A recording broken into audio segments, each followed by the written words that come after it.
Light of the world, you step down into darkness. Open my eyes, let me see beauty that made this heart adore you. Hope of a life spent with you. So here I am to worship. Here I am to bow down. Here I am to say that you're my God. You're altogether lovely, altogether worthy, altogether wonderful to me. Thank you, Jesus.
Hello, Sister Hannah. Good morning.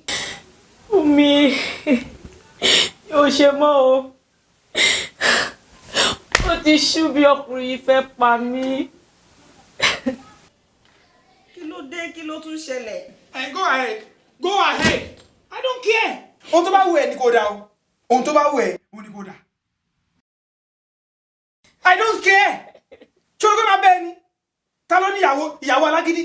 Ta ló ní ìyàwó tí ò gbọ́rọ̀? No nonsense. Èmi ni ìyàwó alágídí. Èmi ni ẹni tí ò gbọ́rọ̀. Fine. I'm done with you. Mi ò ṣe mọ́. Ó tó gẹ́. Orí. Sunkún lẹ́lọ́jú. Bàjẹ́ ṣíọ̀.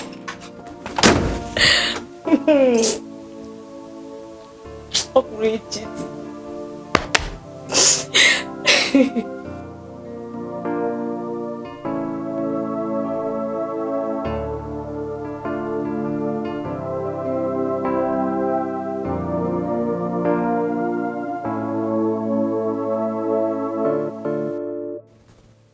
Mi ò rí nǹkan kan tó fẹ́ fa rògbòdìyàn nínú ọ̀rọ̀ tó wà nílẹ̀ yìí o.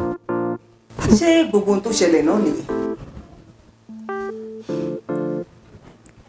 Mr. Collins, I'm really very, very sorry. I don't know what came over me. Ó ti di gbogbo gbà. Àkọ́sórí tí gbogbo wa mọ̀. Hannah, calm down. Something is wrong with us in this home. Since the beginning of this year, ikun ò lọ dédé mọ́.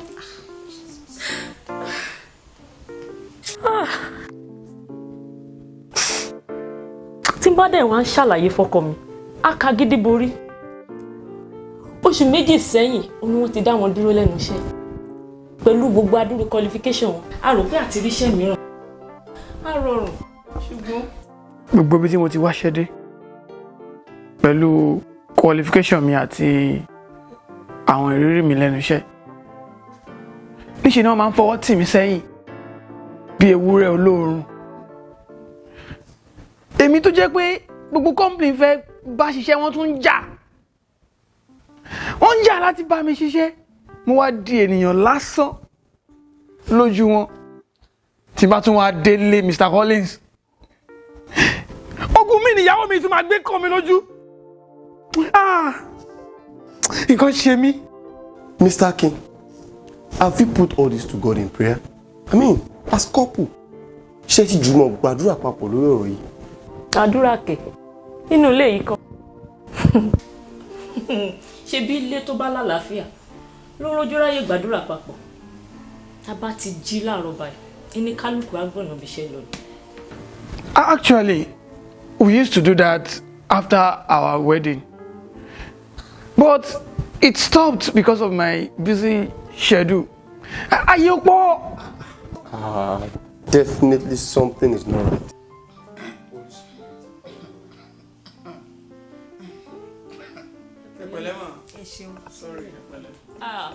Ariola. Ma. Jọ̀wọ́ bá mi bomi wá fọ́rẹ́ mi.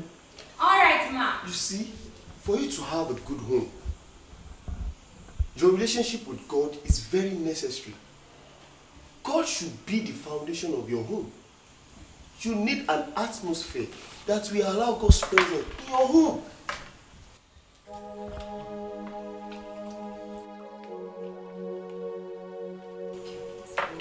Yeah, stop. Bí omi yẹn kalẹ̀.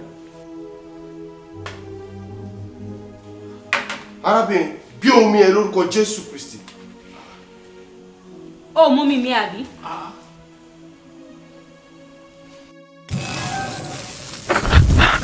Jesus. Mo bá ọ wí lórúkọ Jésù Kristi ti Násárẹ́tì.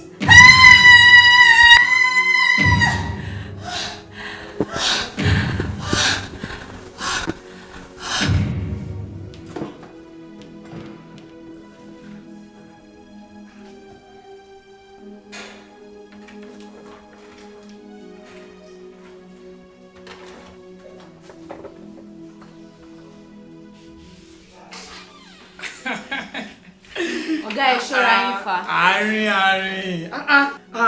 Ṣé o máa lò láìkẹ́ ni? Bí ìyàwó yín bá rí wa ń kọ́. Ó ti jáde. Wọ́n náà mọ̀ pé wọ́n ní number 1 nínú ayé mi. Ariola.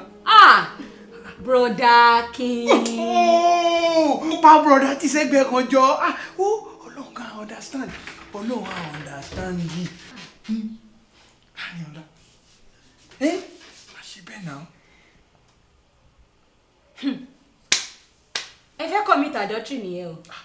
Ẹ̀yin tẹ́ ti níyàwó. Jẹ́ǹkọ́. Wo Ariola jẹ́ǹkọ́ sọ́lọ́run lọ́rùn. Ọlọ́run máa dáríjì mi. Ó dé ń sáwọn sá látọjọ́ yìí. Ariola ìgbàwó gangan ló máa ṣe tèmi. Á sá fún mi. Kò dá báyìí. Jọ ọjọ́ òun gan ló máa gbà fún mi. Corporate now àárín. Èèmọ̀ kò ń díbọn ni ó yá jọ. Corporate. Ó dá. Màá ṣílẹ̀kùn fún yín lálẹ́ yìí. Ọmọ gidi orí ẹ pé ó ti wọ́n rí mi spark. Ilẹ̀kùn òṣì, ilẹ̀kùn ikú, ilẹ̀kùn àdánù, láfẹ́ ṣí fún ẹ̀yìn. Orí ìjọ ẹ̀ tó bá mi sùn. Èyí ni ò bá mọ̀ pé dé bá. Iṣẹ́ tí a ti bẹ̀rẹ̀ nínú ayé rẹ̀ níbẹ̀rẹ̀ lónìí. Òjò láwọn ọmọ Ọlọ́run tó gbé wálé rẹ̀ lónìí. Ó jù bí tí báyìí lọ́wọ́ wa. Ó ní ìlú ẹ̀mí o. Ariola, why are you doing this? Má pè mí lórúkọ yẹn. Ẹni ọ̀wọ̀, ṣe bí sẹ̀dẹ̀ lórúkọ mi. Ẹni tí mo bá sọ, ọ̀run làlà. You ask why? Why? Since they confess righteous one as their Lord and Savior before their marriage, We have seen them as a threat to the kingdom of darkness. Their spiritual life was then a disaster to the kingdom of darkness. Ìbáṣepọ̀ wọn àti ìgbé ayé ìwà mímọ́ wọn ó jẹ́ ìdíwọ́ ńlá fún wa. So what happened? I was assigned to put an end to their glorious future. Gbogbo agbára tó wà ní ìkáwọ́ mi ni mo lò láti kọ́kọ́ fi bu omi tútù sí ìgbé ayé àdúrà wọn. Mo jẹ́ kí ọ̀rọ̀ Ọlọ́run di ìgbàgbé nínú ayé wọn. Mr. Collins, so what happened? Mo wá ní àǹfààní àti wọlé sí wọn lára. Mi ò jẹ́ kí ìyàwó róyún ní. Iṣẹ́ bọ́ lọ́wọ́ alákọ̀rí. Iṣẹ́ owó ìyàwó náà ò lọ déédéé mọ́. Mo wá fa iyán kan yánrin sílẹ̀ láàrin wọn. Enough! An end has come to your activities in this home. In Jesus' name. Amen. Hey, Dejo. Please now. Oh, underestimate me, kẹ́. Oh, fẹ́ ṣẹ̀ṣẹ̀rẹ́. Oh, forí ọkà ọ̀hún. Ẹ jẹ́ kí n dín pẹ̀lú ẹ̀. Ẹ jẹ́ kí n bá ìtì ẹ̀. Get out! In Jesus' mighty name. Jésù, Jésù, Jésù, Jésù, Jésù, Jésù, Jésù, Jésù, Jésù, ṣàánú fún mi. That is the person you both need right now. You need Jesus. Eh? Bàbá dáríjì mi. Jésù ṣàánú fún mi. Mo ti ṣáko lọ, mo ti tọwọ́ bẹ̀ṣẹ̀. Olúwa ṣàánú fún mi.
Màámi, ẹ gbìyànjú kẹ́ máa jẹ oúnjẹ tó ní protein gan. Mo mọ̀ pé ẹ fẹ́ràn iyán gidi gan o, ṣùgbọ́n ẹ ní láti stop ẹ kò dáa fún yín báyìí. Ṣé ẹ rántí nǹkan tí dókítà sọ? So ẹ gbìyànjú ẹ jẹ oúnjẹ tó ní protein dáadáa. Ẹ dín iyán jíjẹ kù, àgbà ti dé. Ara mi ti le. Ìwọ náà wo iṣẹ́ tí mo ṣe láàárọ̀. Mo rí àmọ́ díẹ̀díẹ̀ màámi. Ẹ pẹ̀lẹ́, ẹ pẹ̀lẹ́, ẹ pẹ̀lẹ́.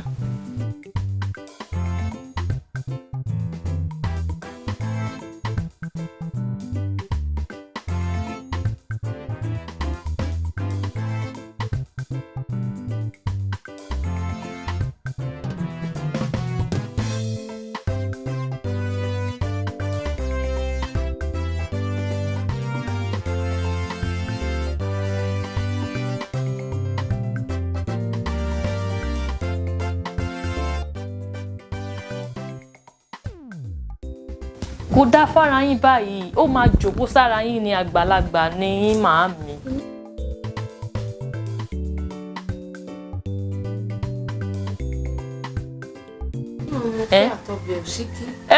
Èmi ò lè ṣe òsíkí kankan báyìí o. Fóònù mi lórí.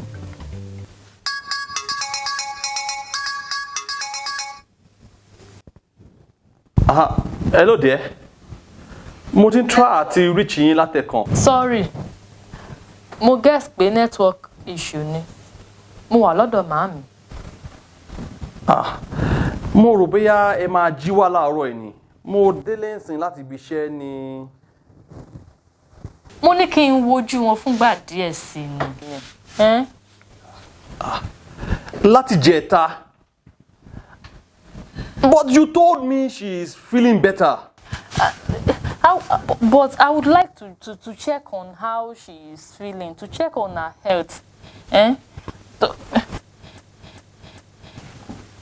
Dákun ọmọ mi, ó ní bínú ni.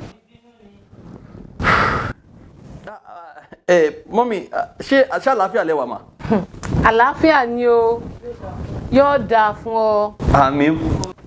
Ó ní dààmú. Àmín mà. Ọwọ́ àwọn ẹni bí ò ní tẹ̀ ọ́. Àmín mà. Ó sì ní ṣàìsàn lórúkọ Jésù. Àmín mà. Ó ní ṣílẹ̀ tẹ̀. Àmín mà. Aya rẹ yóò yọjú sí ọ láìpẹ́. Okay ma, okay ma.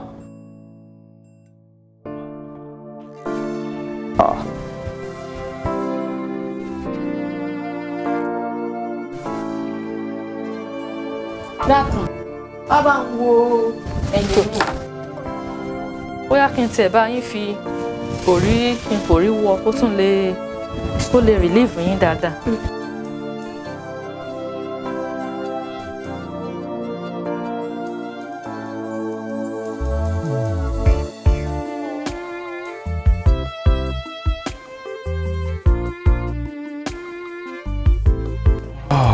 Ẹ má bínú pé oúnjẹ yẹn pẹ́ mi díẹ̀. No problem. Àbúrò mi ló pè mí pé grandma ń lọ sọ́dọ̀ bọ̀dá Ládélé, àmì màámi, so we have to prepare her for the journey. Hey, wait. There? Yes, what's that? Kí ni irú ṣe nínú ọbẹ̀ mi? I've told you times with that number that I don't like locust beans in my soup. My dear husband, irú dá lára gan. Not again. Kí ló wá fẹ́ fà bínú báyìí? Ẹ wo mi iṣẹ́ aláìbẹ̀ ṣe máa ń ṣe ń gbà mí. I labour so hard to prepare this food for you. And now. Arábìnrin, ṣé èdè mi ò yé ẹ tó ni? I detest locust beans in my soup. I don't like it. I don't take it. Mo bẹ̀ nítorí Ọlọ́run ìyàwó mi. Tó bá fẹ́ yẹ kí n máa jẹ ọbẹ̀, máa fi irú sí i. Ẹ wo bí màámi ṣe máa ń fi irú sọ́bẹ̀ nìyẹn o. Màámi sọ pé irú dá lára gan. Kódà kò sẹ́ni tí kò ń jẹ irú nílé wa. There we go again. Màámi fẹ́ràn irú gan. I'm sorry. I am not your mother. I am Abídèmí Olúwaṣẹ́gun James. Mi ò like irú nínú ọbẹ̀ mi. Final.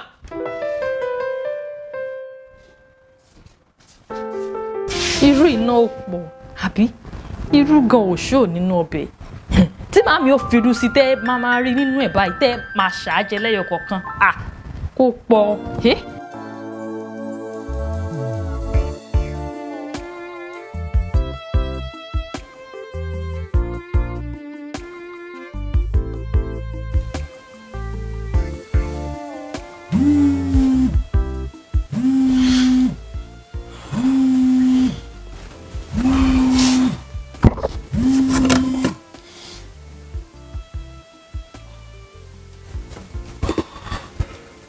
Hello ma. Olúwa ṣeun o, Olúwa ṣeun o, agbé ọ̀gá o bàbá, Olúwa ẹ ṣé, Olúwa ṣeun o, Olúwa ṣeun o, agbé ọ̀gá o bàbá, Olúwa ẹ ṣé. Olúwa ṣeun ma. Ma, what is the celebration about? Ọ̀kàrẹ̀ ọmọ mi, ọkùnrin ni ọ́, yóò dáa fún ọ. Àmín ma. Ìwọ náà ó dàgbà. Àmín ma. Ìyàwó rẹ̀ ń kọ́. Ó ti sùn, ṣé kí n jí ni? Ó tí o, onímọ̀ tètè yá yín lálẹ́ yìí. Ìwọ náà ni mo fẹ́ bá sọ̀rọ̀. Okay ma. Èmi àti Dédùn ní ọmọ mi ti ríra tẹ́lẹ̀. Oh, okay ma. Okay ma. Ìyàwó rẹ̀ ó ti fẹ́ ra kù. Mi understand ma. Ìyàwó rẹ̀ ó ti lóyún. And I'm expecting twins from you. Oh, okay. Ẹ ṣé gan ma. Kẹ́ ẹ mọ retí mi láàárọ̀ ọ̀la kí wá ṣètò gbogbo oúnjẹ tó lóyún máa ń jẹ. Ṣé ti gbọ́? Ó dàárọ̀ o.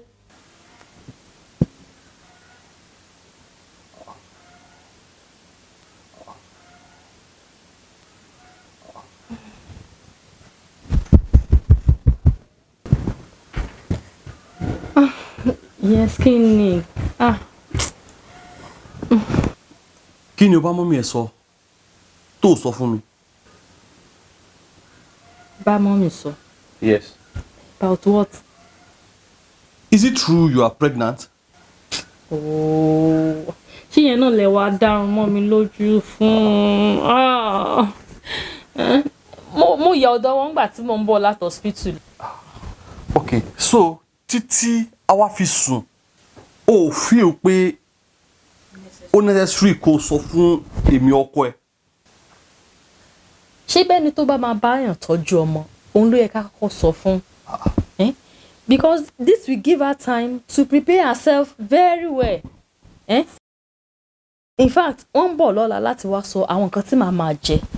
Àbí can you do that? Ṣé ẹ náà ló wá fà bínú báyìí kó lé tó yẹn?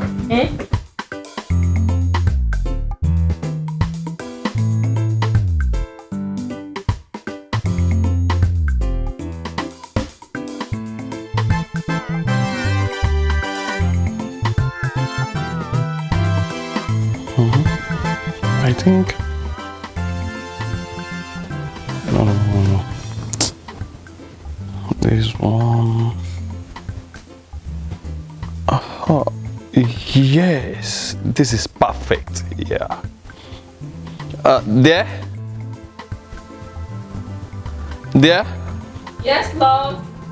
I'm coming. Yeah, come and see this.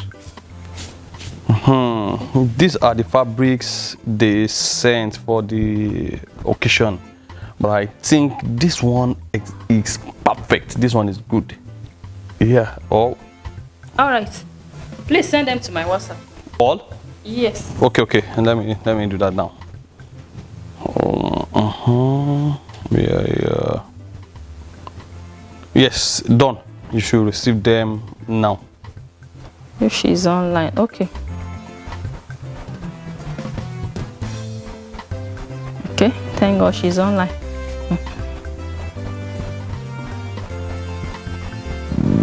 Yeah.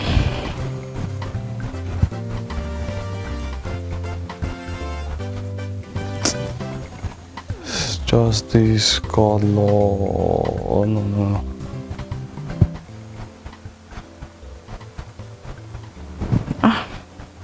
She's not picking. Let me try her again. Okay.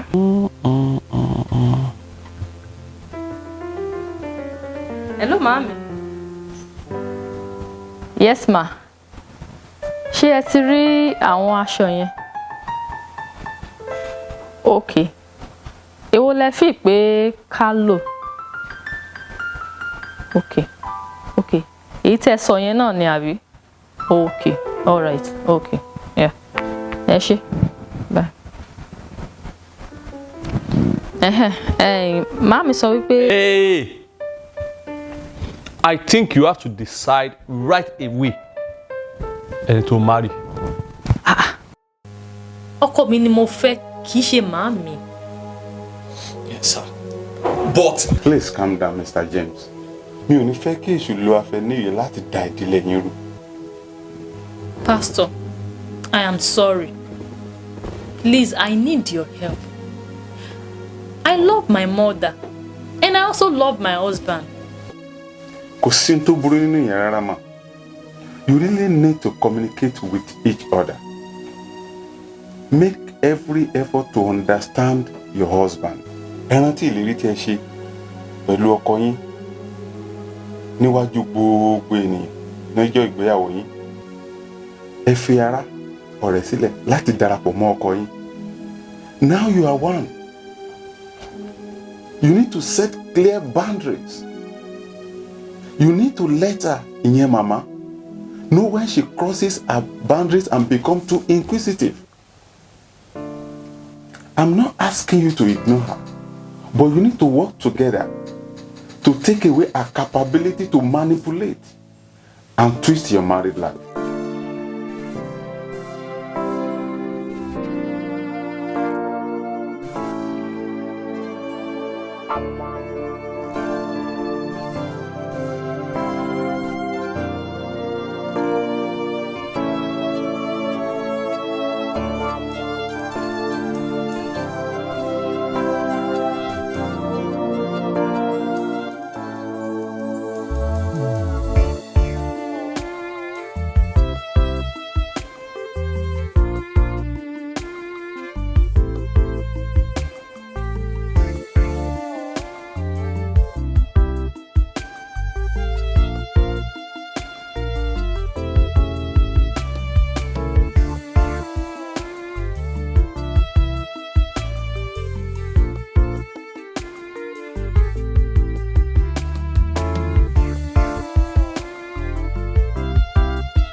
Lobby ló máa wà bíbí. Okay. Room kan wà ní room yìí ní bíbí. Window mẹ́rin ló máa wà ńbẹ̀. Mẹ́rin kẹ̀. Kí ló tẹ́ fi gbogbo lè ṣàsan window? Kí lọmọdé ẹ mọ̀? Ṣé lè dá nǹkan kan mọ̀ báyìí? Ọkọ mi, èmi náà lọ sílé ìwé. Abẹ́ gbàgbé ni. Ẹ máa ṣe tẹ́ rán wa létí. So, báwo wá lọ́rọ̀ owó báyìí? Owó tẹ́ sọ yẹn ò lè tó rárá. Ìgbà wo lówó tó lójú ẹ̀yin obìnrin? Obìnrin. Àfi kẹ́ náwó yìí ṣá. Ẹ kú ìnáwó sà. Ẹ sì kú ìtọ́jú wa. Àmọ́ ẹ rántí pé a jọ ń ṣiṣẹ́ yìí ni nípa oore ọ̀fẹ́ Ọlọ́run. A jọ ń ṣe kí ni? Kí ni ohun tẹ́ ń ṣe pàtó? I will wake up in the morning and go to work. Ọ̀pọ̀ ìgbà oko iṣẹ́ ni màá sùn sí. Tí mo bá tún pa owó yìí tán, ìwọ àtàwọn ọmọ ẹ náà lẹ tún máa ná. Rárá o, point of correction. Àwọn ọmọ wa. We are saying the same thing. Oúnjẹ mélòó ni mò ń jẹ? Aṣọ mélòó ni mò ń wọ̀? Mélòó ni mò ń gbé mọ́tò jáde? Tẹ́ bá wa mọ́tò yẹn pa tán, ẹ pè wá. Díà, mọ́tò yín ti ní fault. Ẹ pè mechanic. You find your way home and put the responsibility on me. Ìyá máa ń jáwọ́ ọkùnrin o. Bẹ́ẹ̀ sì ni, àwa kọ́ la kọ́kọ́ jẹ èso nínú ọgbà àjàrà. What are you now saying? Lẹ́yìn ọmọ bíbí àti kẹ́ ẹ tún lè ṣe àti kẹ́ ẹ náwó yìí ṣá. Bó o bá yìn mí, mo rìn yàn mí. My dear, you are taking this issue too far. This is not your first time. Ilé kì í ṣe kejì yín rárá. You keep telling me this over and over again. Are we competing or complementing each other? I'm sorry. Ṣó wá ti bínú nìyẹn? Òtítọ́ korò. Òtítọ́ le. My dear wife, kò sí nǹkan tí obìnrin lè ṣe tọkùnrin ò lè ṣe. Oyún nìkan ni mi ò lè ní. Tó o bá sọ pé o ò ṣiṣẹ́ kankan mọ́ nínú ilé, conveniently ni màá take care of. Má jẹ́ mi o.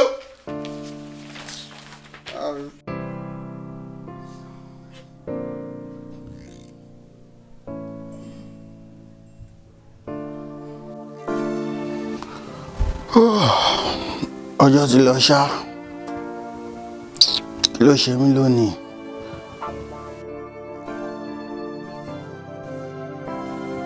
Ìyá yóò ti jìnnà.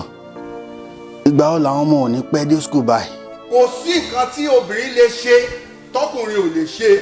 Tó o bá sọ pé o ò ṣiṣẹ́ kankan mọ́ nínú ilé, conveniently ni màá take care of. Má jẹ́ mi o.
Welcome there.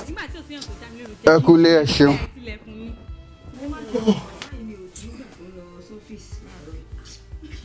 má sọ fún mi kó ṣe ń jí látàárọ̀ ni ò ní aago 10:00 àbọ̀. mi ò já ní para mi. láago 10:00 àbọ̀ àbí. rárá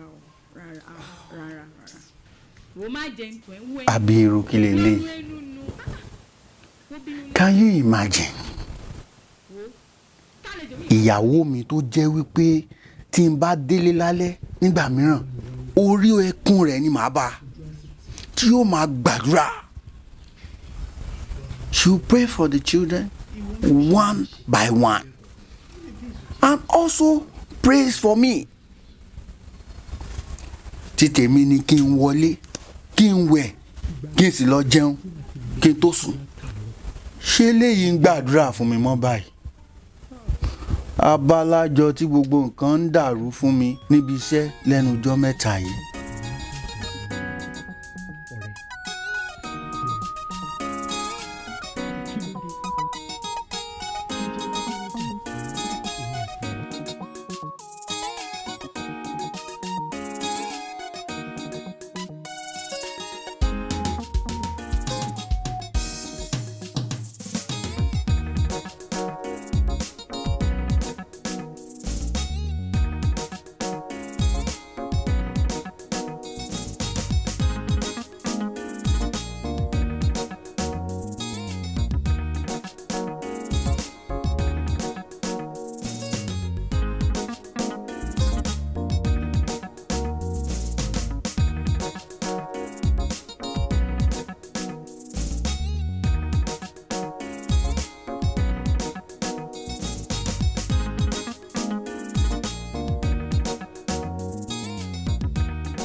kò sí nǹkan tí obìnrin lè ṣe tọkùnrin ò lè ṣe.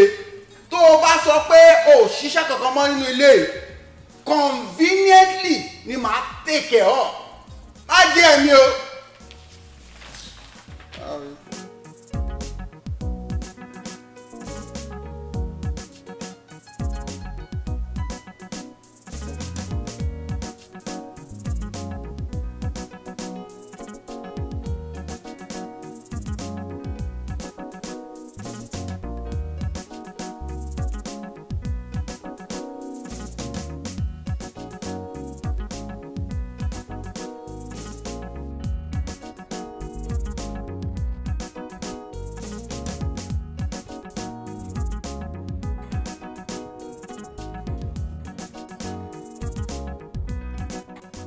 La la la la la la la. What with this? What with this? Mr. K. Mr. K. How you did that? I'm fine, Uche. Now we with that. I just dey comot from club side. ìwọ kọ́ ni àmọ́ tiẹ̀ bẹ́ẹ̀ jayé. mi ò ṣáà ní para mi. Wetin dey ṣẹlẹ̀? I need your help. My body dey hot. I need to cool body. Cool body? Wetin Mr. K? Na parable you dey talk o. I need babe. You serious? Tell me say na joke. Na joke you dey joke. No be joke. Na serious matter. I no fit kill myself.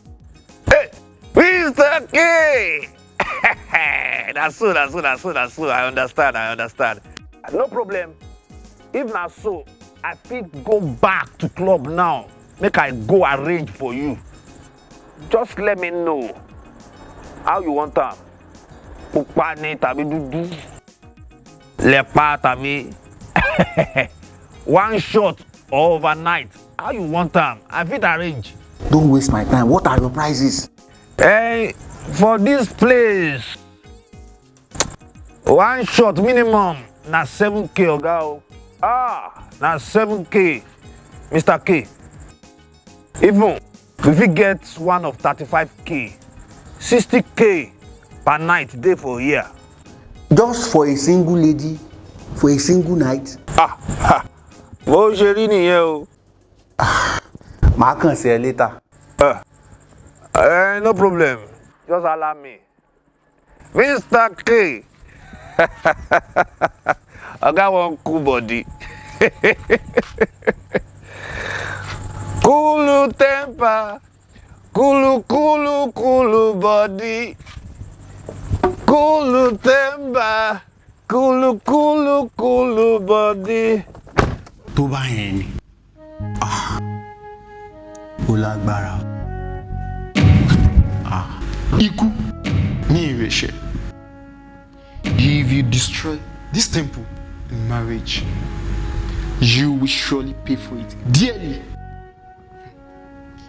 Kí ló dé tó fi gba èṣù àti ẹ̀ṣẹ̀ láàyè láti ṣayé rẹ lógbòdò? Why are you competing with your wife? Remember, I made you one and you are trying to separate. You underestimate what this woman is doing in your life. You are selfish, self-centered, and wicked. Sin will never set you free. Rather, it will put your destiny in bondage.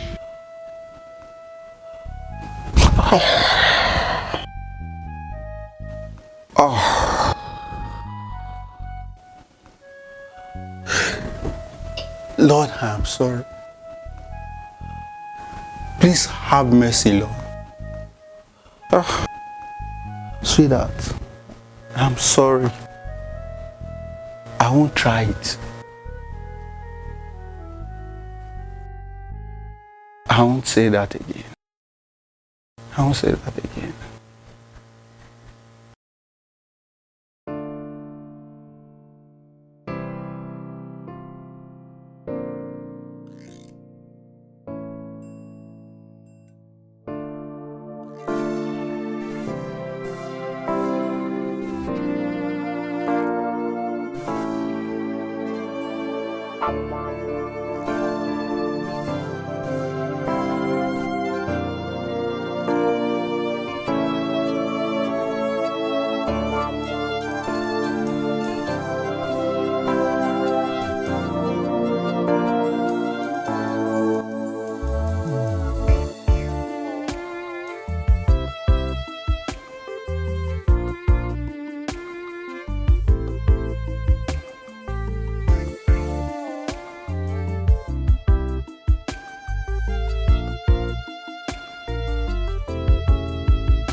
Hello, babe. Show up, what? Mi ò wá pa o. Kí ló ṣẹlẹ̀? Mi ò rọrùn sùn. Níṣẹ́ mo kàn rí lórí bed. In fact, mi ò ní appetite. But why? Don't ask me why. Ben, I am lonely. I don't think I can wait till this weekend though. Mi ò lérò pé weekend yìí máa possible. But likely you should extend the month end. I won't allow that in Jesus' name. Ben, that's wicked. Ola ló máa pé 27 days 30 fèmí ní kọ́kàlẹ̀ nínú ilé yìí. Why are you doing this to me, Ben? We just got married and I understand. Babe, you don't understand. You can't understand how I am feeling. Please, can we discuss this later? I have an urgent report I have to submit now.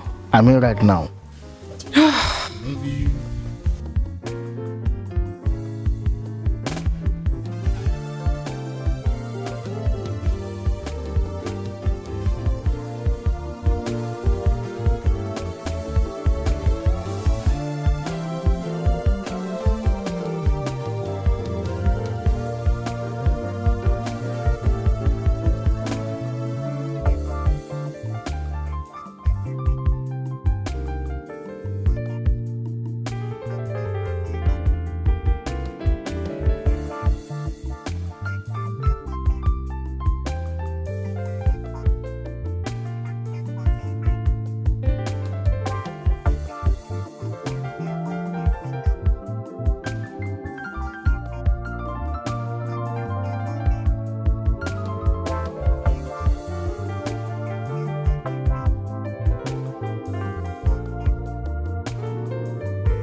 Yes?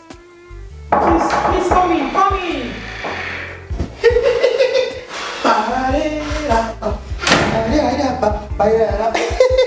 Kí ló ṣẹlẹ̀ náà? Báwo ni? Ṣẹ́gun, I'm fine.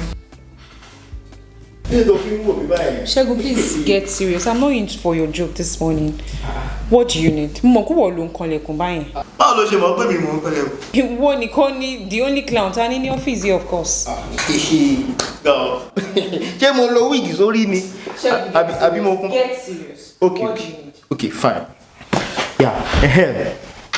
Okay, lórí board meeting tá a ṣe lánàá, àwọn company méjì tó wá látọ̀ṣun yẹn, fine, wọ́n hand over project yẹn fún wa. However, our conditions wọn yẹn kò wá favourable at all. Like, can you imagine? Báwo la ṣe lè ṣòwò ká má jèrè? In short, agreement yẹn lè work. So later, aṣápa decide pé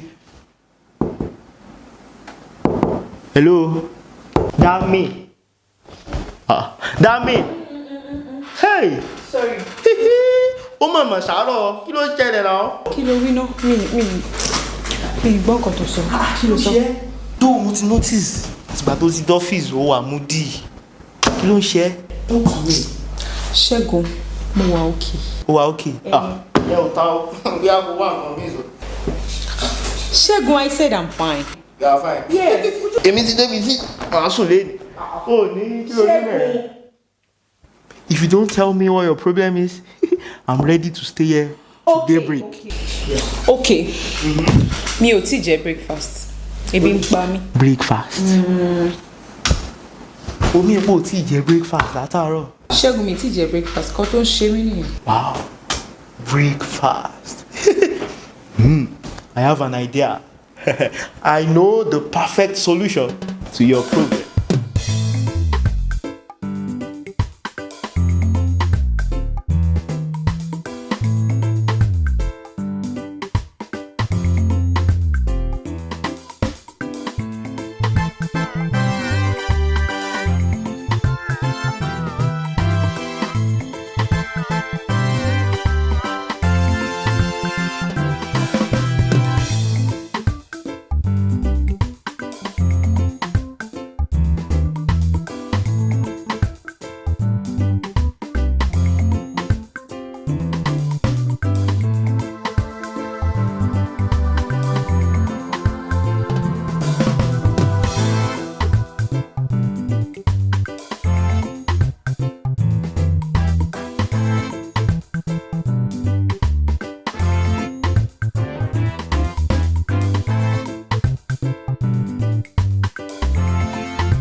Ṣé bí a week leave lẹ́ni?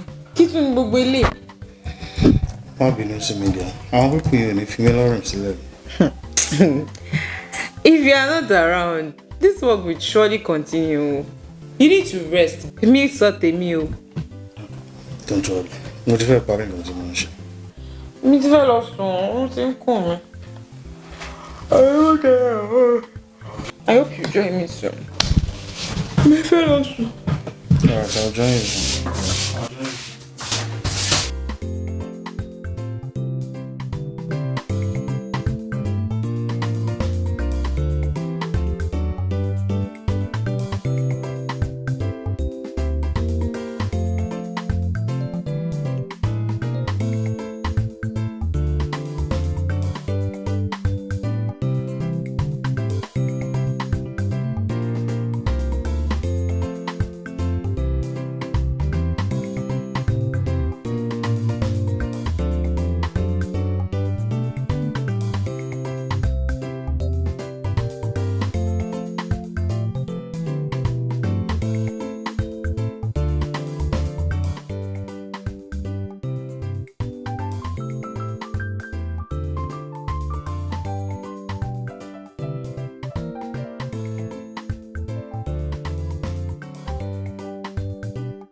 Yes, I'm working on it.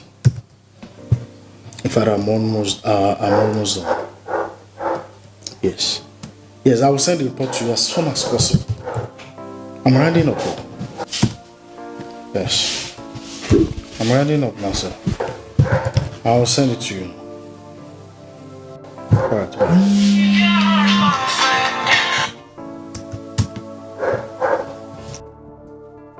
Yes, sir. Babe, don't you think you should take a break? I'm rounding up. You said that earlier now. Let's go to bed. Babe, please, let's do this later, eh? You are distracting me. Overwork yourself. Let's go. I'm rounding up. I'll join you in the bedroom. That's it, baby. I will join you. Yeah, you know I'm doing this because of you. Yes. You'll just be having a dick every time. I will join you. That's my love. Honey. Yeah. Honey. Oh, really? I have a gift for you. Really? What's your voice? What's your voice? Why did you say that before?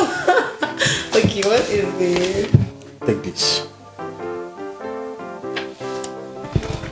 I want you to change your wardrobe and do some other shopping. In case the one you're about to check him out. Are you serious? I will add more to it.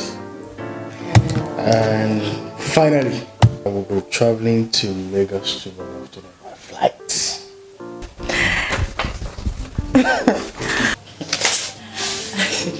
I don't know. So, this supposed to be a prank? No. Funny enough, mo ti kọ check yẹn lẹ́tí pé call yẹn ṣẹ̀ṣẹ̀ wọlé fún mi ni. Kò dẹ̀ síbí mo ṣe lè yẹ. There's no way I can do it. I have to travel tomorrow. I can't do this anymore. I'm tired. What is this? Babe.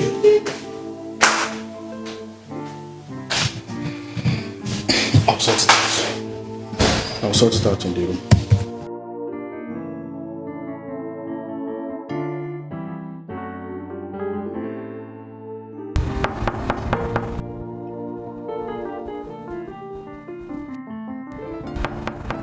Yes, Tanya. Olùṣọ́ àgùntàn ni o. Olùṣọ́ àgùntàn.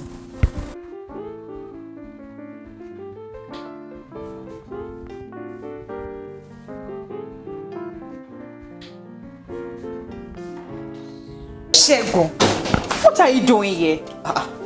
Can I at least come in? Anyway, sure. Thank you. Ìgbà wo ló di olùṣọ́àgùntàn? Mo get it, Abi. Ìwọ àti àwọn àwàdà yìí ṣáá ló get me. Actually, I was just passing by. Ẹ mo wò pé onídàáká kọjá níwájú ilé ọba ká má yà kí ọba. Anyway, that's nice of you. Oshe, thank you so much.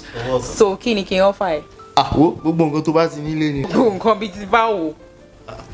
Wo sọ kan tó bá fẹ́ ni máa fún ẹ náà. Anyway, jẹ́ kí sáré parí nǹkan tí mò ń ṣe mò ń bọ̀. Feel at home, please.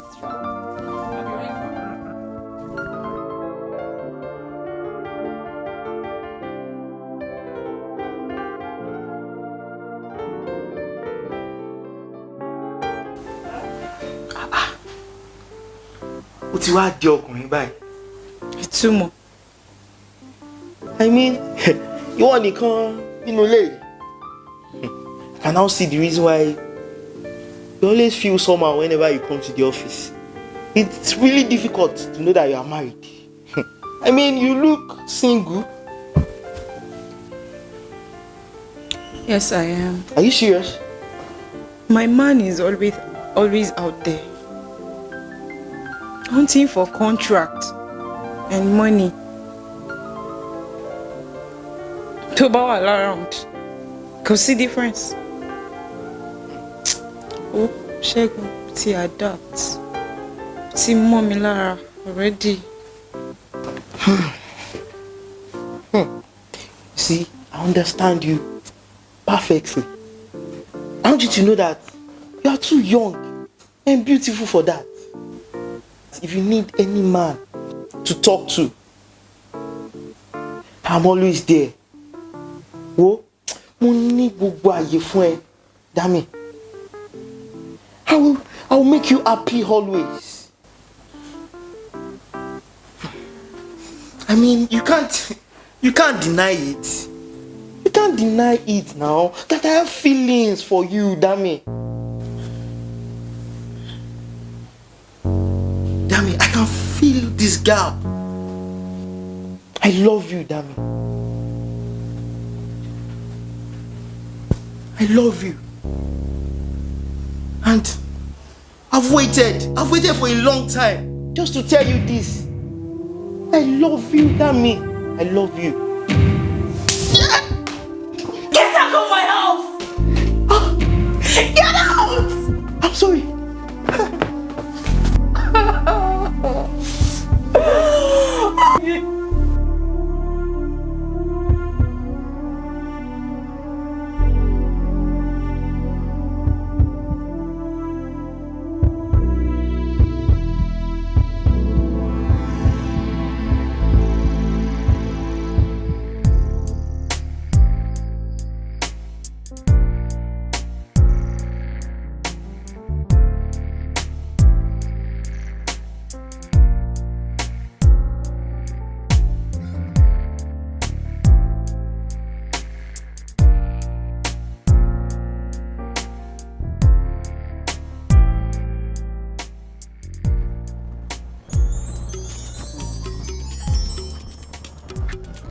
Hello, Queen.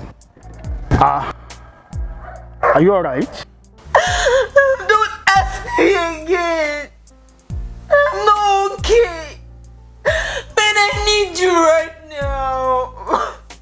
I'm sorry. I can't come right away. Should I send some money to your account? I don't need any of your men. I don't need your money.